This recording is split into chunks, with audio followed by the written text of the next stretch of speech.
सोनबरसा पंचायत के देवता रूपी जनता और देवी रूपी माँ बहनों को चरणों में हम प्रणाम करते हैं।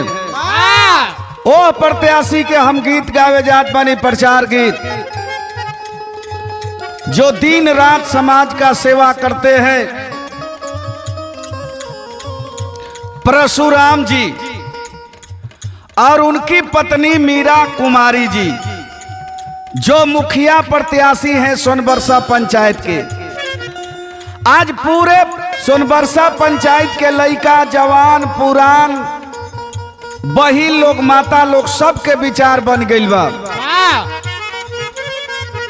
रामनगर मोडीहा सलसला टीक पोखर उसारा अमरूधी टोला ब्रह्म टोला अमरपुरी महादेवगंज इ तमाम लोग विचार बना ले बा कि अब की बार मीरा कुमारी के वोट दे के भारी से भारी मत से जितावे के बा।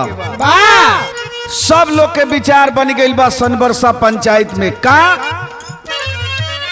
अरे चर्चा सुनाता अभी ले बुझाता शोर हो गई।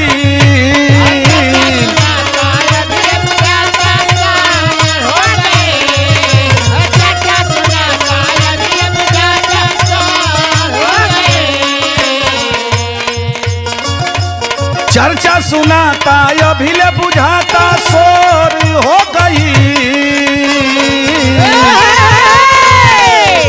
मीरा देवी जीती है, सब लोग के विचार बन गई।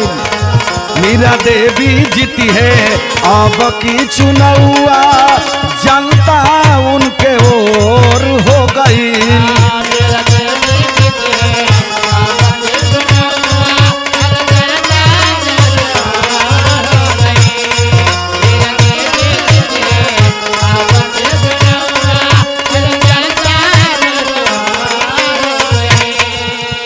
चर्चा सुनाता अभी ले बुझाता शोर हो गई।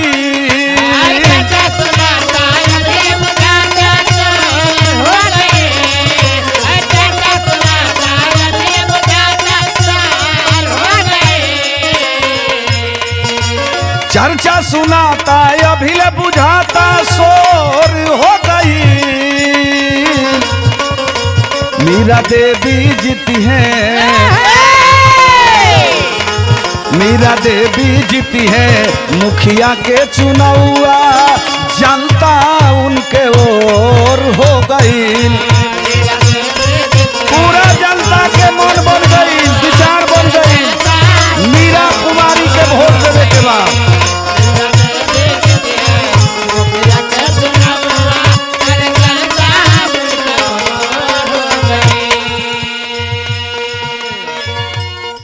आज पंचायत के लोग सब लोग मन में ठान ले बा कि समाज सेवी हवन परशुराम जी और उनकर पत्नी मीरा कुमारी जी बाड़ी चुनाव लड़त बड़ी मुखिया के।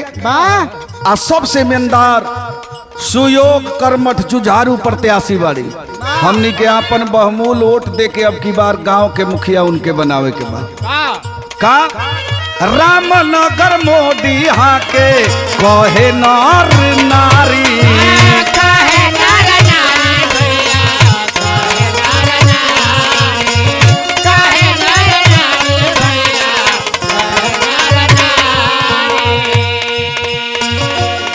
रामनगर मोडीहा के कहे नर नारी, सब लोग के विचार हो गइल बा। अरे रामनगर मोडीहा के कहे नर नारी।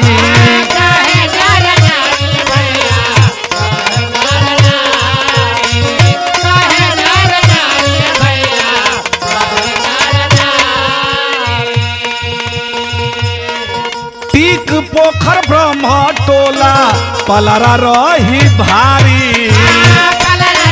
टीक पोखर ब्रह्म टोला सब लोग के विचार बन गई बा।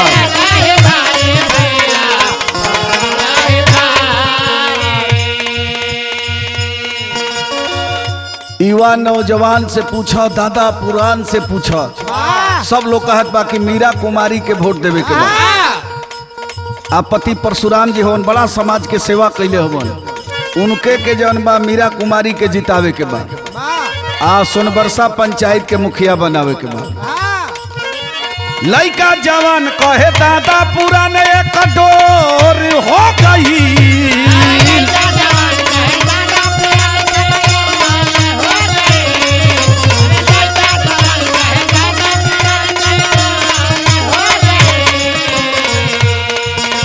लइका जवान कहे दादा पुराने कटोर हो गई। मीरा देवी जीती है,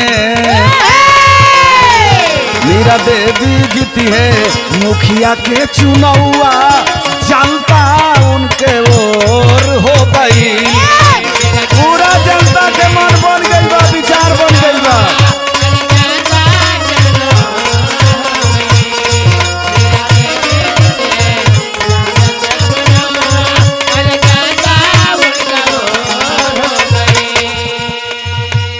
साला साला अमरूधी टोला उसारा मैं लोग के विचार बन गई बा का उसारा अमरूधी टोला कहेला लकारी।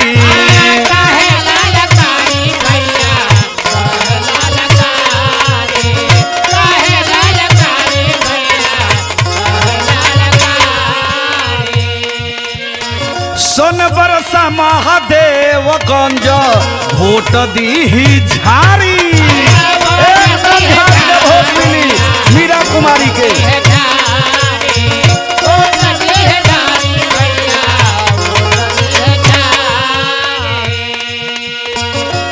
अमरपुरी बनाई न दूरी जोर हो गई।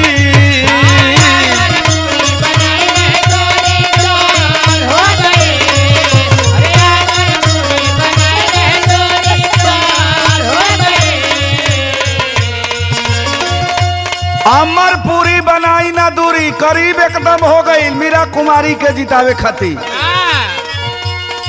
आज सब लोग के जोर बा कि नहीं मीरा कुमारी के हमनी के जितावे के बा, सोनबरसा पंचायत के मुखिया बनावे के बा का। अमरपुरी बनाई ना दूरी जोर हो गई।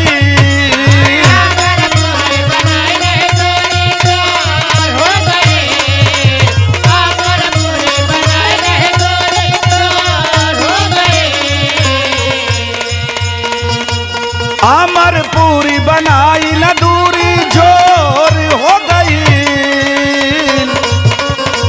मीरा देवी जीती है,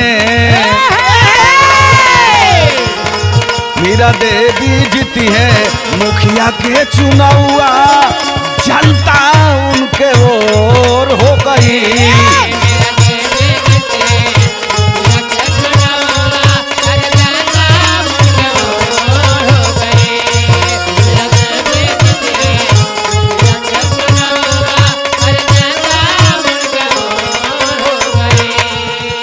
चर्चा सुना ला अभिले बुझाना शोर हो गई। पूरा पंचायत में चर्चा का विषय बनल बा। मीरा कुमारी अब की बार मुखिया के चुनाव जीती है। चर्चा सुना ला अभिले बुझाना शोर हो गई। मीरा देवी जीती है, मुखिया के चुनावा जनता उनके ओर हो गई।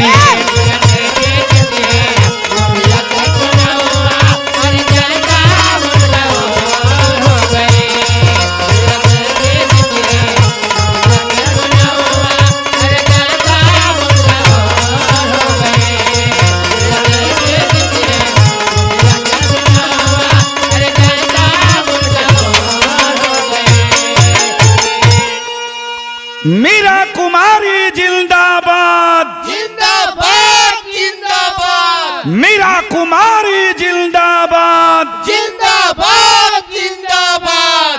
परशुराम भैया जिंदाबाद, जिंदाबाद जिंदाबाद। परशुराम भैया जिंदाबाद, जिंदाबाद जिंदाबाद। सोनबरसा पंचायत की जनता जिंदाबाद। जिंदाबाद जिंदाबाद सोनबरसा पंचायत की जनता जिंदाबाद। जिंदाबाद